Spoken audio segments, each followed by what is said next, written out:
ನಾಮಧಾರಿ ಕುಲಗುರುಗಳಾದ ಬ್ರಹ್ಮಾನಂದ ಸರಸ್ವತಿ ಸ್ವಾಮೀಜಿಯವರು ಚಾತುರ್ಮಾಸ ವ್ರತವನ್ನು ಬೈಂದೂರಿನ ಶ್ರೀ ಬಿಳಿಶಿಲೆ ವಿನಾಯಕ ದೇವಸ್ಥಾನ ಗೋಳಿಹೊಳೆಯಲ್ಲಿ ಜುಲೈ 29ರ ಗುರುಪೂರ್ಣಿಮೆಯಂದು ಅದ್ಧೂರಿಯಾಗಿ ಆರಂಭಿಸಿದ್ದು 48 ದಿನಗಳ ಕಾಲ ಈ ವ್ರತಾಚರಣೆ ನಡೆಯಲಿದೆ.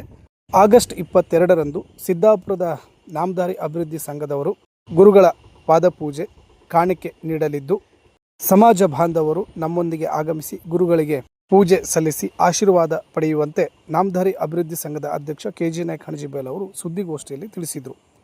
ಸುದ್ದಿಗೋಷ್ಠಿಯಲ್ಲಿ ಸಂಘದ ಪದಾಧಿಕಾರಿಗಳು, ಸದಸ್ಯರು, ಸಮಾಜ ಬಾಂಧವರು ಉಪಸ್ಥಿತರಿದ್ದರು. ಇದು ಸುದ್ದಿ ಪ್ರತಿನಿಧಿ, ನಾನು ದಿವಾಕರ್ ನಾಯಕ್ ಸಂಪಂಡ. ಸ್ಥಳೀಯ ನಿರಂತರ ಸುದ್ದಿಗಾಗಿ ನಮ್ಮ ಚಾನಲ್ ವೀಕ್ಷಿಸಿ. ಧನ್ಯವಾದಗಳು.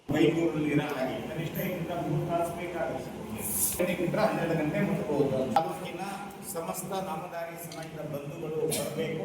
ಅದೇ ರೀತಿ ನಾವು ನಾಮಧಾರಿ ಅಭಿವೃದ್ಧಿ ಸಂಘದ ಪದಾಧಿಕಾರಿಗಳು ಸ್ನೇಹಿತರು ಎಲ್ಲರೂ ಸೇರಿ ಆ ದಿನ ಗುರುಗಳ ಪಾದ ಪೂಜೆಯನ್ನು ಮಾಡುವಂಥ ಕೆಲಸವನ್ನು ನಾವು ಮಾಡ್ತಾ ಇದ್ದೀವಿ. ಸಂಘದ ವತಿಯಿಂದ ಅನ್ನುವಂಥ ಕರೆಯನ್ನು ಸಮಾಜದವರಿಗೆ ಕೊಡ್ತಾ ಇದ್ದೀವಿ.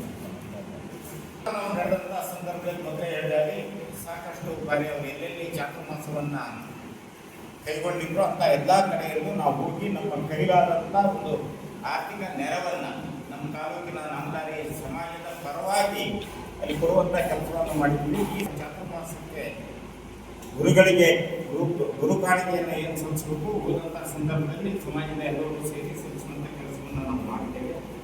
ಸಿದ್ದಾಪುರ ತಾಲೂಕಿನ ಸಮಸ್ತ ಸಮಾಜದ ಬಂಧುಗಳು ಸಹ 22 ಆಗಸ್ಟ್ 22ನೇ ತಾರೀಕು ಶನಿವಾರ ದಿನ ಮಧ್ಯಾಹ್ನ 12 ಗಂಟೆ ಒಳಗೆ ನಾವು ಬೈಂದೂರಿನಲ್ಲಿರ್ತೇವೆ.